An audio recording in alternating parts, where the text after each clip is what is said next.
Warning: our YouTube channel and its videos may contain scenes, language, and content that may not be appropriate for all audiences. These videos include surveillance footage, undercover pursuit of suspects, actual police and rescue operations, and fearless confrontations. If you do not approve of the content, please do not watch our videos. If you wish to continue, we strongly advise that you proceed with caution. Viewers' discretion is advised. Okay, dito tayo sa reklamo ng mga supplier sa isang restaurant sa Katipunan, lungsod po ng Quezon. Halos 3 buwan na raw pong pabalik-balik ang 4 na mga supplier nito ng kilala pong kumpanya para maningil po sa mga gulay, seafood, processed food at maging electrical supplies na idinideliver po nila sa naturang kumpanya. Pero hanggang ngayon, hindi pa rin daw sila binabayaran. Inisyuhan pa raw sila ng cheque pero ayun, talbog ang mga checking ito. Hindi lang po birong halaga po ang pinag-uusapan natin dito mga KP dahil ang kanila pong sinisingil ay nagkakahalaga ng 360,000 pesos hanggang 700,000 pesos. Malaking halaga po yan.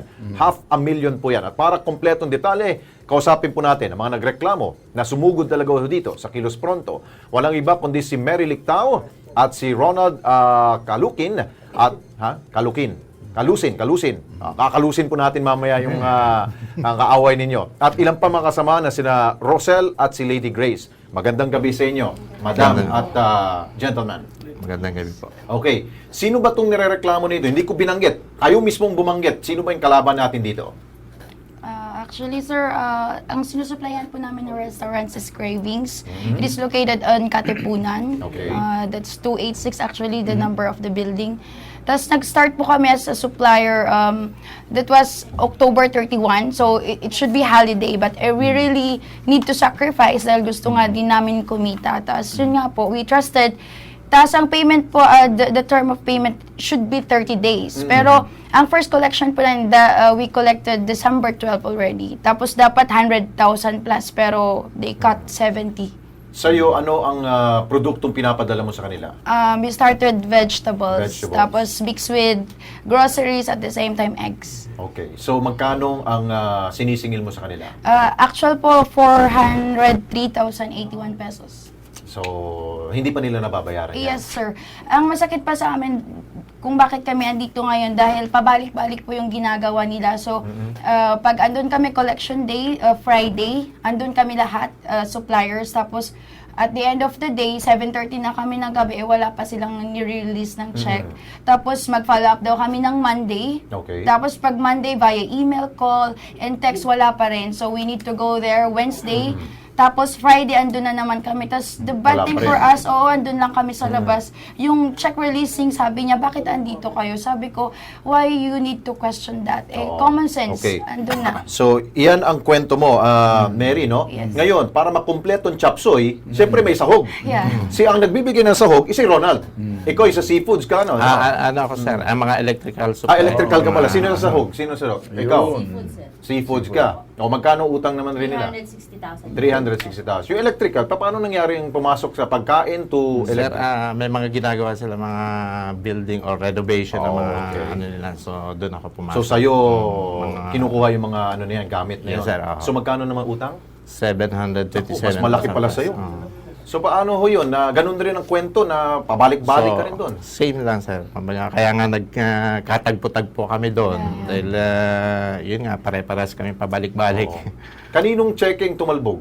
Sino may hawak ng check? Sir. Sa'yo? Oo. Kwento mo, paano na tumalbog yung cheque? Ano po sir, nagbayad po ng worth 22,000. Lumapit ka dito kay Mary para mag-share Dalawang kayo. beses Yan. pong tumalbog. Okay. Tapos yun po, hindi na po nabayaran till now. Nako. Pero alam ba nila na tumalbog? Opo. In-inform mo sila? Opo. Nako. Sa ere. Ayun, sige. Para makuha ho natin ang patas na pamamahayag po, kausapin natin si Regina Jimenez, siya po ang head publicist ng Cravings Food Service. Alam mo, Ben, kilala tong Cravings eh. Kumain ako minsan dyan eh. Oh, Ha? sarap dyan. Oo. Ma'am, magandang gabi ho. Si Alex Santos po at si Ben Tulfo sa Kilos Pronto Time, ma'am. Magandang gabi, Mr. Alex and Sir Ben. Opo. Ma'am, Hello. Ano ba ho itong problema ho? Nandito ho yung mga supplier ho ninyo. Siguro kung kayo po'y nanonood po ng PTV, kitang-kita po siguro ninyo. Hindi ho sila nagtatago ho kanilang muka. Sila ho'y talaga may problema ho sa inyo ho. Opo, narinig ko rin ho yung panic nila. Opo. Bali po, bilang external publicist po ng savings group, ang may tutulong ko po sa inyo ay i-refer ko po ang inyong mga concerns sa legal department para po ma-expedite po itong problema na ito. Dahil ayon naman po sa aking kliyente, kung ano naman pong resulta ng findings ng Legal. accounting at legal, mababayaran naman ho talaga. Ma'am, sandali lang, Lex. Ma'am, Miss Regina, ganito, Alam nyo kasi, pag ginamit ho natin ng legal, ang simpleng problema nagiging komplikado. Babayad kayo ng abogado para magkaroon ng saysay, mangangatuwiran ng mga legalidad ang sasabihin dyan, habang itong mga pobre nag-aantay kasi babagal sa legal. Kahit na nga ho yung mga kriminal, gusto idaan sa legal Kaya nga kuminsan natutokhang Alam niyo ho ba bakit? Kasi doon hong nagagamit ho, nagiging complicated ho pag umabot sa legal. Ma'am, total publicist na rin kayo, parang PR na rin kayo. Pwede ho bang gawin nyo na rin to make sure na talagang mas-solve nyo na lang, wag nang idaan sa legal. Kasi ang legal, kikita ang abogado dyan Kawawa naman sila'y nagsusupply lang sa restaurant. Di ho ba? Nagamit nyo naman. Kinain na ng mga kliyente. Lumabas na ho yan. Finilash na ho yan. Pasintabi lang ho. Ang sa akin lang ho. Kawawa naman ho. Hindi naman siguro patas By law, kapag sinabi hong yung bagay na babayaran nyo in terms, bayaran ho natin. Huwag ho natin gawing komplikado. Di ho ba, Tama ma'am? po kayo, sir. Tama po. Sa accounting ho ang tamang department po na mag-handle niya. Ipapaprioritize nyo na lang Ngayon, po. ma'am, kung sakaling ang accounting ho nagkukulang dyan, baka nagkakamali sa schedule ng check. Kasi ang check naman ini-issue para pag tumalbog ho yung check BP 22, BP 11. 22, tama. 22. Yan ho, bouncing check law. May bawal ho yan paglabag sa batas, ma'am.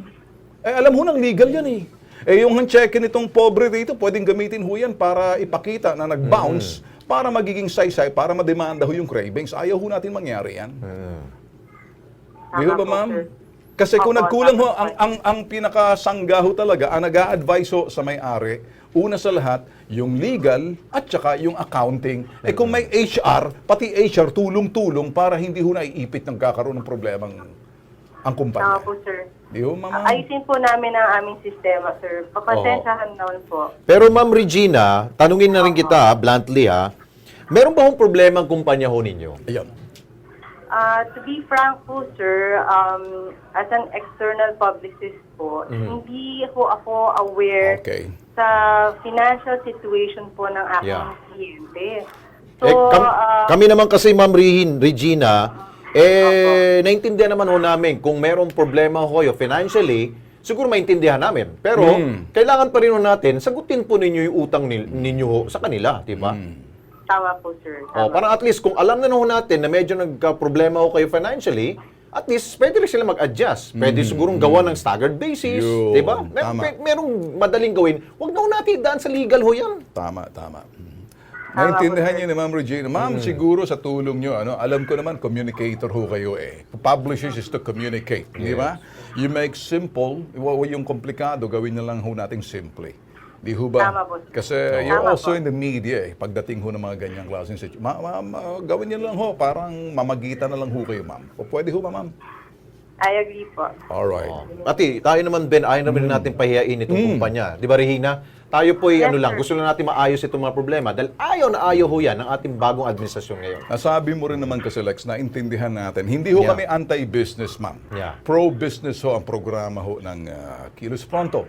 Kaya lang, pag may nadidihado ho, naninimbang ho kami kung sino ho yung medyo pagkukulang. Sa nakikita lang ho namin, and hindsight, parang may kulang ho sa panig ho ng sinasabing nagmamay-ari or doon ho sa sinasabi ho nating kumpanya, yung pinagtatrabahuan ho nila, wala ho sa mga empleyado kasi hindi naman siguro sila tatakbo ho sa amin kung sakaling walang problema, ma'am. Tama, sir. Okay. Bali sir, like what I said earlier, i-relay ko po itong problema nito sa aming kliyente Okay. at i-attention po namin ang accounting. O, sige ma'am, ganito ma'am. Maayos po ito. Okay, ma'am. Ganito na lang, ano? Tatalaga ho kami ng isang Kilos Pronto segment producer na hindi na ho namin kayo bubulabugin. Pero ma'am, wag niyo hong gagawin sa amin na tataguan niyo kami sa telepono. Hindi ho kami kakatok sa inyo. Kami namamagitan lang. At makikita namin kung totoo ang sinasabi na parang pinagtataguan sila. Tapos kuminsan, yung mga araw na usapan na bayaran na, hindi ginagawa, mapapatunayan ho namin kung totoo yung sinasabi nila. Wag naman ho siguro pag tinawagan ho namin kayo para kumuha ng update, dapat ho siguro gawin nyo na. Sige sir, papa-asikaso ko po sa aking kliyente itong problema na ito. Okay, siguro. Gaano kabilis kaya yan? Do you think bago matapos ho yung sabihin Wednesday, mayroon na ho tayong update? Kasi baka mamaya, baka Pasko na ho yan. Yes, after po natin mag-usap, Ayun. Okay. sabihin ko na ho sa aking kliyente Alright. itong problema Yes, na oo. ito para ho maagapan Alright. ang problema. Alright, sige Ang ma'am. importante rin po dyan, Ma'am Rihina, ang kagandahan naman dito, pag nasolve ninyo itong problema ng ating po mga suppliers, yung inyong kumpanya, maging malinis rin po. Ayun. At tatangkilik yung mga tao sa Tama. inyo pong restaurant, di ba? Negosyante ka ba? Tama Hindi po, naman. sir. Okay. Tinutulungan ko lang sila para maayos ang problema. Pag, Di ba? pag nagsasalita ka, para naintindihan mo yung negosyo. Ikaw yung negosyante dito. Parang mali ang pinasok mo. Pero mas maganda yun. Okay, Kasi- Ma'am Rina, pinapaano na namin kayo ha. Ito po yung mga paraan para kawawa naman to sila. Oh. Yung pera nila, pinapaikot nila. At Kawawa. kapag nabalam yan at nagkaroon ng problema, saan sila kikita? Tama Di ba? naman. Alam niyo ho yan, ma'am. Tama po. Alright. Okay. Sige. Okay na sa inyo? Okay na? May sasabihin kayo kay Ma'am Rina? Sana po as soon as possible. Ayun, asam. Asap. Okay. Thank you, Ma'am Rina. Maraming salamat din po, sir. Thank you. Maraming salamat rin sa pagtitiwala niyo dito. Salamat.